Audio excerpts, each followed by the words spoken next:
Matemática, fala a verdade, só de ouvir essa palavra muita gente já sente um calafrio, né? Mas e se essa história fosse diferente?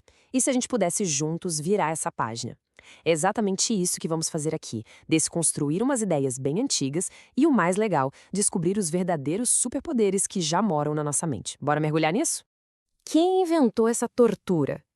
Essa pergunta é quase um hino em muitas salas de aula, não é mesmo? E é justamente daqui que a gente parte. Essa frase carrega um peso, uma frustração real, e hoje a gente vai investigar de onde isso vem. Mas já vou adiantar, a culpa pode não ser da matemática, viu? Então, essa sensação de tortura, sabe? Ela raramente vem dos números em si. O problema está em outro lugar. Ele nasce num modelo de ensino, aquele bem tradicional, que por muito, muito tempo pareceu mais uma gaiola do que um trampolim para o conhecimento, para a criatividade. Vamos dar uma olhada nos pilares que sustentam essa gaiola. O primeiro deles, imposição. Sabe aquela ideia de que o conhecimento é uma coisa que vem de cima para baixo? Que a mente é só um copo vazio que precisa ser preenchido? Pois é, zero espaço para curiosidade aí. Depois vem a exclusão.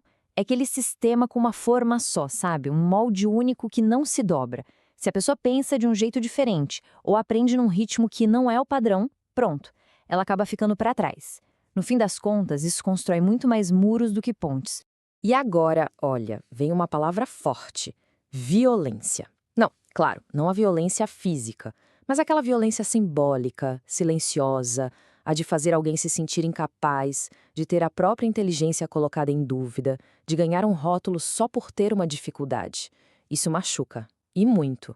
E para fechar essa lista, o adestramento, que é quando a busca pelo conhecimento vira só repetição de fórmula. Decorar, decorar, decorar. O foco fica todo na resposta certa e se perde completamente a beleza, a aventura, que é o processo de pensar. Ok, a gente viu essa estrutura toda, que parece bem opressora, né? Imposição, exclusão. Mas sabe o que é mais curioso? Tudo isso se apoia num pilar que é, na verdade, muito frágil. Um grande mito. Aquele mito de que só existe um tipo de inteligência e que a matemática é a régua que mede tudo. Chegou a hora da gente quebrar isso de vez.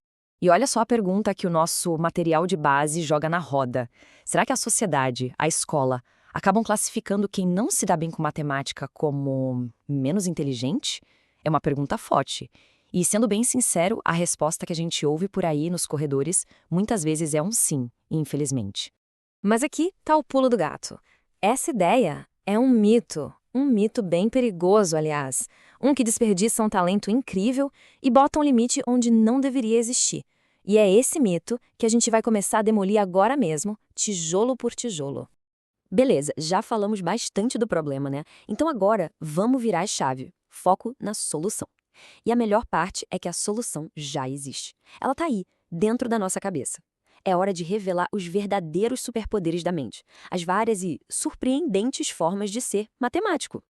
Olha que incrível essa lista. A gente está falando de reconhecer padrões, pode ser numa música, numa pintura, resolver problemas, tipo como organizar a mala para caber tudo, abstrair e generalizar, criar analogias, agrupar ideias, classificar coisas, até decifrar códigos, como uma nova gíria que surge.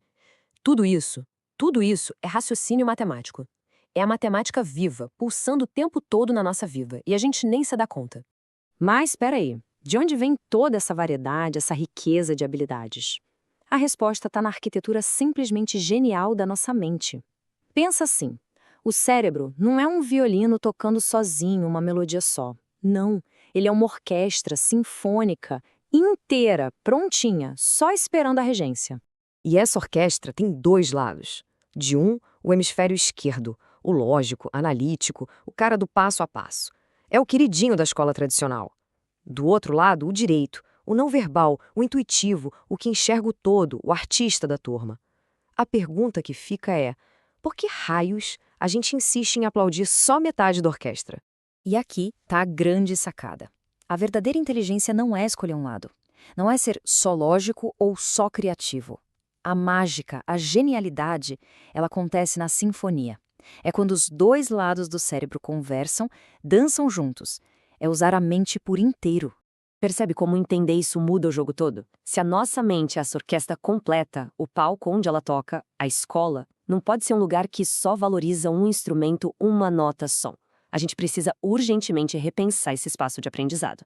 E essa frase aqui do Reginaldo Naves é para parar e pensar. É quase um soco no estômago do sistema. A escola não deveria ser jamais um estabelecimento de ensino. Uau, peraí. Se a escola não é para ensinar naquele jeito antigo de só passar informação, então qual é o verdadeiro papel dela? A resposta é linda. A escola deveria ser mais como um jardim, um lugar fértil, sabe? Um ecossistema onde todas as nossas inteligências, a lógica, a intuitiva, a analítica, a criativa, todas elas pudessem ser regadas, cultivadas, para poderem florescer. Um espaço para nutrir mentes por inteiro, não só um pedacinho delas. E para a gente terminar, fica essa ideia que, na minha opinião, redefine tudo. E se inteligência não for sobre ter a resposta certa, mas sim sobre ter a coragem de fazer a pergunta que ninguém ainda fez? A reflexão final é essa. Como a gente pode criar ambientes de aprendizado que nos inspirem, antes de qualquer outra coisa, a enxergar aquilo que os outros ainda não conseguem ver? Trivium, Educação em Tecnologia e Robótica.